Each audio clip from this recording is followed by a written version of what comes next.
প্রথমে আছে মাহফুজ, এরপরে নাহিদ, এরপরে আসিফ।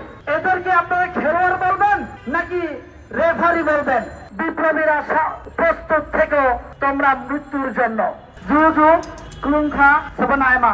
দেখুন, আমি অনেক আগে থেকে এই বিপ্লবী ভাইদের উদ্দেশ্যে আমি আহ্বান করেছিলাম, সাবধান করেছিলাম, কিন্তু কেউই আমরা কান দেয়নি। সাজিদ, হাসনাত কিংবা হান্নান কিংবা আমাদের উপদেষ্টা তিনজন আছেন ছাত্র প্রতিনিধি। প্রথমে আছে মাহফুজ, এরপরে নাহিদ, এরপরে আসিফ। এদেরকে আপনারা খেলোয়াড় বলবেন নাকি রেফারি বলবেন?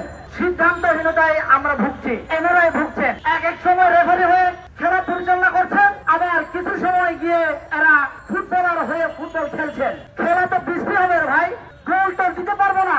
আমাদের গোল ছিল একটাই, সেই গোলটা হচ্ছে 2024 বিপ্লবের মাধ্যমে এই বাংলাদেশকে নতুন ভাবে আমরা আন্তর্জাতিক ভাবে প্রতিষ্ঠা করব এবং আমাদের বাংলাদেশের ইমেজকে চীন কিংবা আমেরিকার থেকেও কিংবা সিঙ্গাপুর থেকেও আরো উন্নত রাষ্ট্র হিসেবে স্টাবলিশ করার জন্য আমাদের লক্ষ্য ছিল। কিন্তু যে রেফারিদেরকে আমরা দিয়েছি, যাদেরকে আমরা ফুটবলার হিসেবে বাছাই করেছি, ওরা ফাউল খেলছে। এদের ফাউল খেলার কারণে আজকে সচিবালয়ে আগুন জ্বলে। এদের ফাউল খেলার কারণে বিপ্লবীদের বাড়ির সামনে গিয়ে চিকা মেরে আসে। বিপ্লবীরা প্রস্তুত থেকো তোমরা মৃত্যুর জন্য। আমরা তো মৃত্যুর জন্য প্রস্তুত নই, আমরা মরে গিয়েছি, কবর থেকে উঠে এসেছি আমরা। তাহলে আমাদেরকে কেন মৃত্যুর ভয় দেখানো হচ্ছে?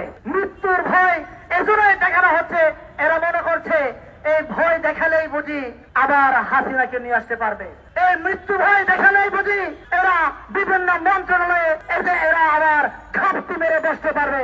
এই ঘাপটি মেরে বসে থাকার কাজ হাসনাত হান্নানরাই কাজ করছে।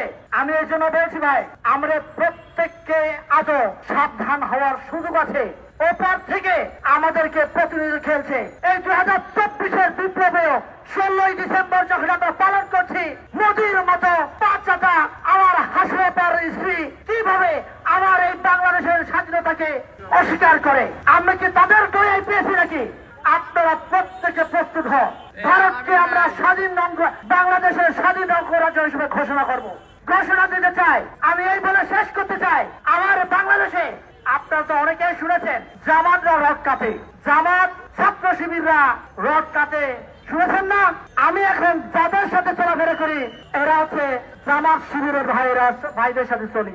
এখন আমি যার বিচারে থাকি একসাথে, সে ভাই শিবির করে, আমি জানতাম না এতদিন শিবির করতো, কিন্তু সে তো আমার কখনো রাগ কাটেনি ভাই। তাহলে বিগত 15 বছর ধরে শেখ হাসিনা যে বলে গেছে যারা দাড়ি টুপি পরেন, যারা জামাত শিবির করে, এরা নাকি রক কাটে।